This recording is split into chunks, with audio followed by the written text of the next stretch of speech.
코로나19 방역 대책으로 정부가 교회를 비롯한 다중 이용시설에 전자 출입 명부 시스템을 도입했습니다.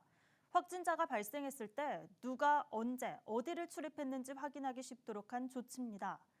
하지만 시스템 장비 구축과 관리에 어려움을 겪는 교회들이 많은 데다 일각에선 개인정보 노출을 우려하는 목소리도 나오고 있습니다.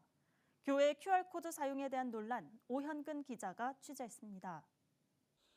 정부가 코로나19 방역 대책의 일환으로 다중이용시설에 전자출입명부, 일명 QR코드 시스템 도입을 권고했습니다.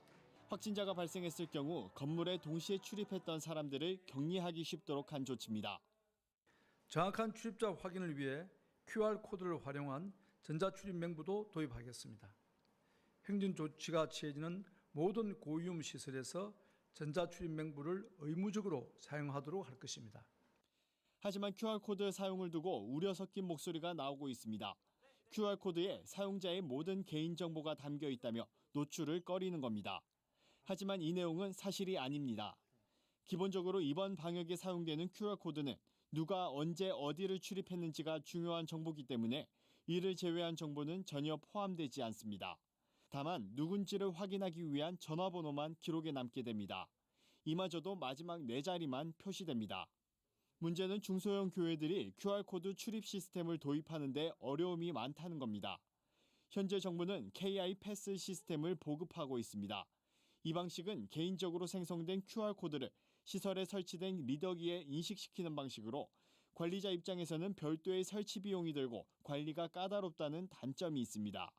이에 여건이 열악한 교회에 QR코드 시스템을 무상으로 제공하는 기업이 있습니다. 세움소프트는 여건상 QR코드 도입이 어려운 교회들을 위해 시스템 사용에 대한 전반적인 비용과 환경을 무상으로 제공하고 있습니다.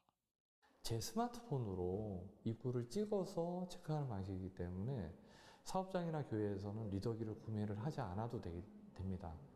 리더기를 구매하지 않아도 된다는 것은 관리할 필요가 없어지거든요. 정부의 시책을 따르고 싶고 또 거기에 협력해가지고 방역 체계를 갖추고 싶은데 거기에 드는 비용은 아무래도 부담이 되죠. 이 업체의 QR코드 시스템은 고등학생들의 아이디어에서 비롯됐습니다. 코로나로 늦어진 등교에다 학생들이 돌아가면서 출석부를 기입하는 방식이 방역에 위험할 수 있다는 데 착안한 겁니다. 학생들은 지나간 길에 대한 스토리, 즉 동선을 뜻하는 말로 패스토리라는 이름까지 붙였습니다. 도입을 희망하는 교회는 홈페이지에서 신청 후 장소 QR코드를 프린트해 출입구에 붙이면 성도들이 쉽게 이용할 수 있습니다. 이렇게 성도들이 출입한 기록은 각 교회 관리자가 확인할 수 있고 4주가 지나면 기록은 삭제됩니다. 코로나로 어려운 상황을 이겨내고 정부의 방역 지침에 적극 동참하기 위한 한국교회의 노력은 계속되고 있습니다. 구티비 뉴스 오현근입니다.